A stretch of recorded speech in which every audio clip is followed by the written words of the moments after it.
Bienvenue sur le Dakar 2021, troisième étape avec une boucle autour de Wadi Addawasir aujourd'hui, 403 km de spécial avec beaucoup de navigation. Deuxième avant cette journée, Carlos Sainz a perdu 31 minutes, coup dur pour le champion sortant. On verra s'il peut récupérer ce temps précieux. Il a eu du mal à trouver le waypoint 30. Il est désormais quatrième au général.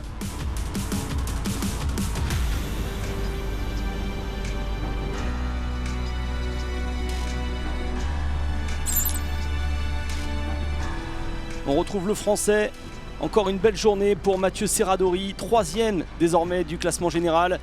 Il termine l'étape en 8e position après de 16 minutes, belle performance pour la petite équipe SRT Racing. L'équipe BRX est pour le moment satisfaite de ce début de rallye. Sébastien Loeb a malheureusement eu 3 crevaisons encore aujourd'hui. Il termine à 13 minutes du vainqueur du jour. Il est 6e à plus de 45 minutes au général. Il cherche désormais à chasser les victoires d'étape, une 15e peut-être pour Loeb sur le Dakar.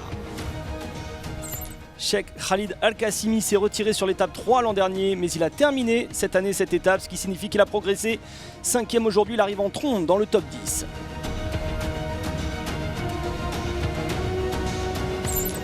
Le Saoudien Yassir Seadan du SRT Racing vole au-dessus des dunes au sens propre et il a fallu le faire aujourd'hui pour prendre une belle 4e place dans cette étape 3. Monsieur Dakar a perdu 4 minutes aujourd'hui. Peter Hansel abandonne du temps à son rival Nasser Al-Attiyah. Son avantage tout de même, le buggy est toujours rapide sur les étapes ouvertes dans le désert. Il est peu probable qu'il reste coincé dans les dunes. En revanche, si les étapes sont sinueuses, avantage pour ses rivaux en 4x4. Et notamment Henk Lategan, 26 ans, énorme potentiel. Il termine à une belle 2e place, ce qui le ramène au 7e rang au général. Il n'a passé que 3 jours dans les dunes, n'a jamais conduit en rallye raid, mais le résultat est là, le bivouac peut voir le sourire du Sud-Africain. Nasser Al-Attiyah possédait déjà une avance de 3 minutes à mi-chemin dans cette étape, il a gardé le rythme jusqu'à l'arrivée.